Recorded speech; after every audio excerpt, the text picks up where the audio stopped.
I'm George Balekji. He's Travis Thomas. The NFL season is upon us, so we want to get ahead on some future bets we could place on this season.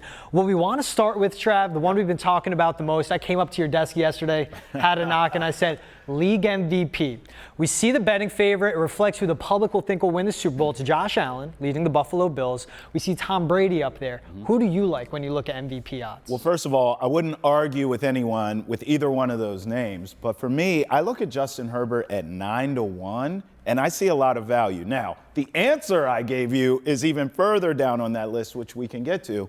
But to be honest, if I'm going to the window and I'm betting it today, Justin Herbert at 9-1 makes all the sense in the world. We know the stats are there. We know the expectations are there. And people forget, he's young. He's still getting better. He's still evolving. So I think the timing is right to get on Justin Herbert at 9-1. But I went down the list. I'm holding it here, my friend.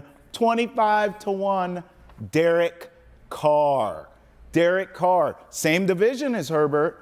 I actually think the Raiders are being slept on in that division. Everyone's talking about Russell Wilson and the Broncos. I get it. Justin Herbert, we just talked about. I get it. Mahomes and the Chiefs.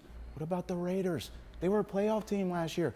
Derek Carr balled out. What if he takes the next step with Josh McDaniels, an offensive-minded head coach? And Davante Adams, the best receiver. Just because he left Aaron Rodgers, all of a sudden he's not in that conversation. Yes. But think about what Derek Carr has done with a Michael Crabtree, an Amari Cooper, a Darren Waller, and a Hunter Renfrow.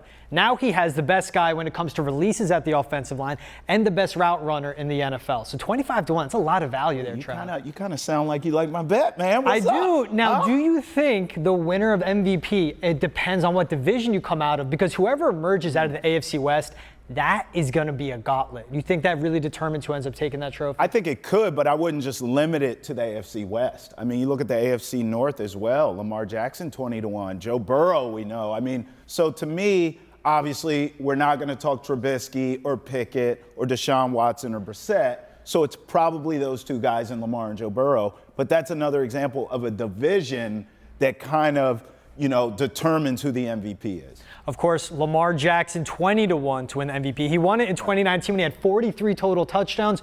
Joe Burrow, 12-1 right now. Ooh. Josh Allen, 7-1. Mahomes and Brady, 8-1. Those are your top three. All right, now this is the real one I want to talk to you about. Right.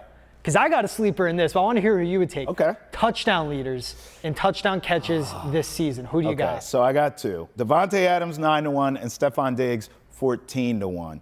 To me, I'm going to go Adams because I just talked about Derek Carr and what I think, not just Derek Carr, not just Davante Adams, but what the Raiders as a team will do. I think there's good value there. Go check on it to win that division because everyone else is looking at every other team. Davante Adams will be a big piece of that.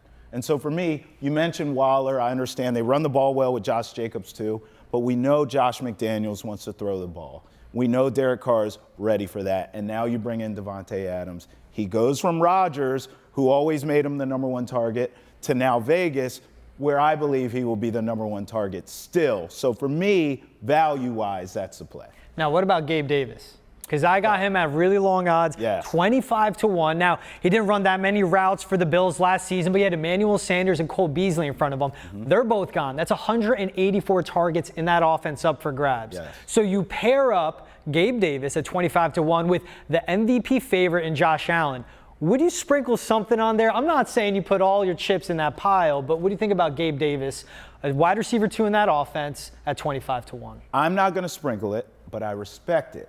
I'm going to sprinkle Stephon Diggs at 14-1 for all the same reasons. I mean, you mentioned Josh Allen. We've seen Stephon Diggs do this time and time and again. That's why I feel a little more confident in him than Gabe. But I watched that playoff game like everyone else and saw this guy getting touchdowns. I mean, it was a historical playoff performance from Gabe Davis. Still the best game I've ever seen in my life, by the way.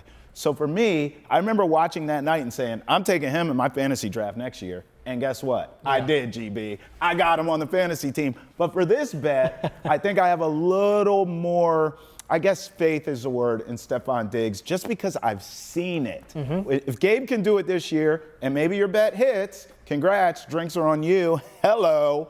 then I'll bet him moving forward. But for me, I've seen Diggs do it. I just feel a little more confident at 14-1 for him. Gabe Davis, again, was deep in the depth chart, but top 5 in the NFL last season in targets in the red zone. So Josh Allen already loves him there.